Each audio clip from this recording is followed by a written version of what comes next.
say the suit makes me more than a soldier.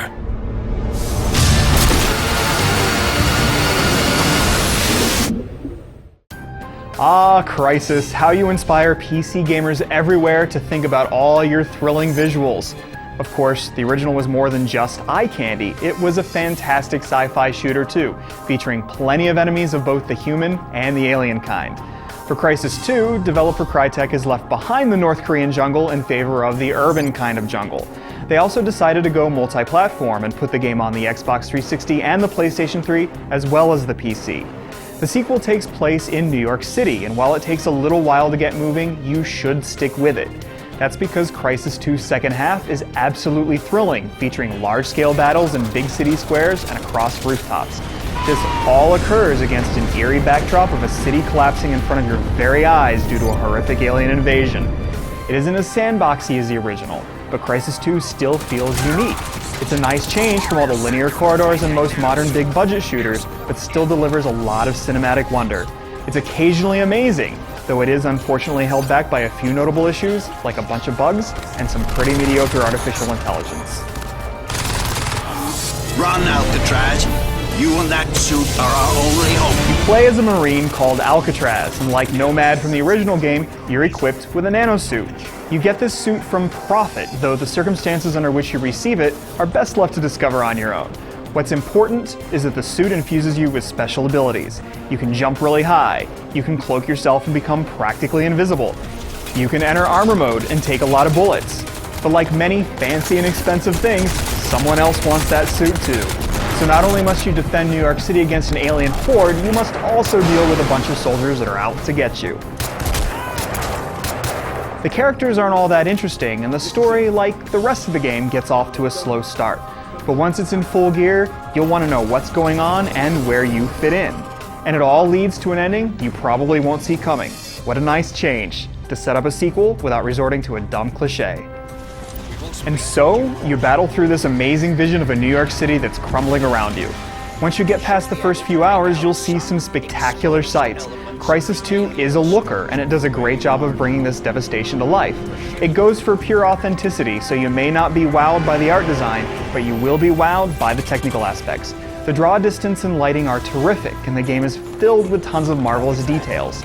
All this ambition comes with a few drawbacks, however. There is some texture pop-in, occasional frame rate stutters, and some weirdness with animations and shadows that might stick out at you.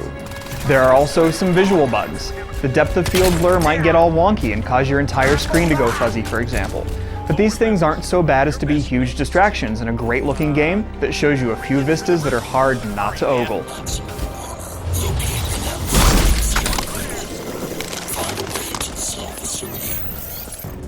When you first start, you might wonder what everyone saw in the original Crysis.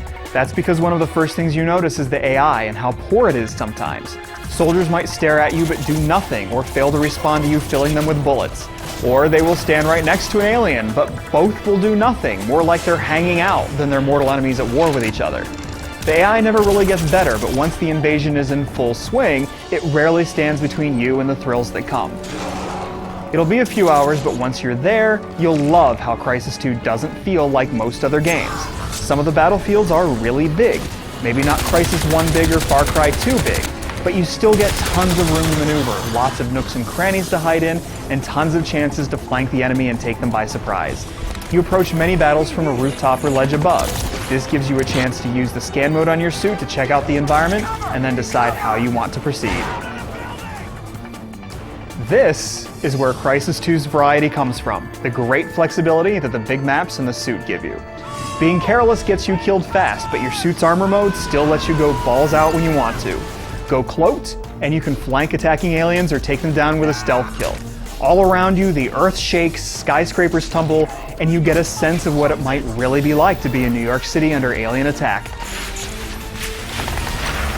There are few on-rail sequences here, so the sheer fun comes mostly from the amazing shootouts. You can rip guns off their emplacements and squash soldiers under the wheels of an armored vehicle. And because the vertical environments break up your line of sight, you get use out of the entire arsenal of guns. Those guns can be outfitted with various scopes and enhancements, as can your suit powers, which can be upgraded by collecting the nanocatalyst aliens leave behind when they die. There are few on-rail sequences here, so the sheer fun comes mostly from the amazing shootouts. You can rip guns off their emplacements and squash soldiers under the wheels of an armored vehicle. And because the vertical environments break up your line of sight, you get use out of the entire arsenal of guns. As can your suit powers, which can be upgraded by collecting the nanocatalyst aliens leave behind when they die.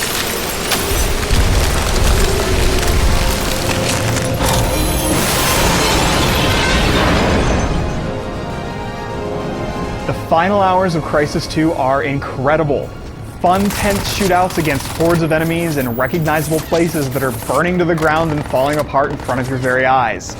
You get a good 10 hours or so out of the single-player campaign, so Crysis 2 is a good value compared to many other shooters.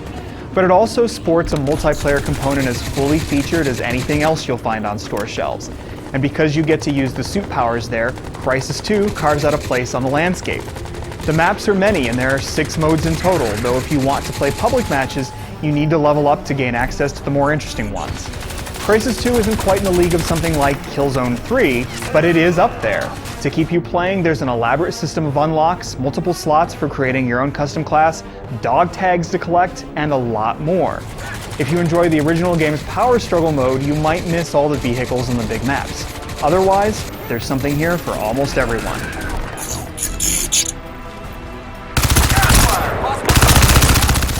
Be warned that you will probably run into some bugs.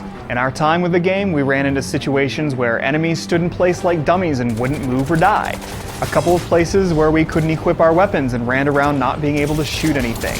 And sound bugs, like characters talking over their own lines. Not huge things, but surprising ones in a shooter of this caliber. And make no mistake, this is a terrific shooter that may not feel exactly like Crysis 1, but also doesn't feel a whole lot like anything else either. And with so many FPSs coming out that try to be like all the other ones, Crysis 2 might be exactly what you needed. A great reminder that not all shooters need to usher you down a series of linear corridors on your way to the next cutscene. It's got some unfortunate drawbacks, but when all is said and done, what you'll remember most are the thrills of taking down big nasty aliens in a city where you're the only hope for survival.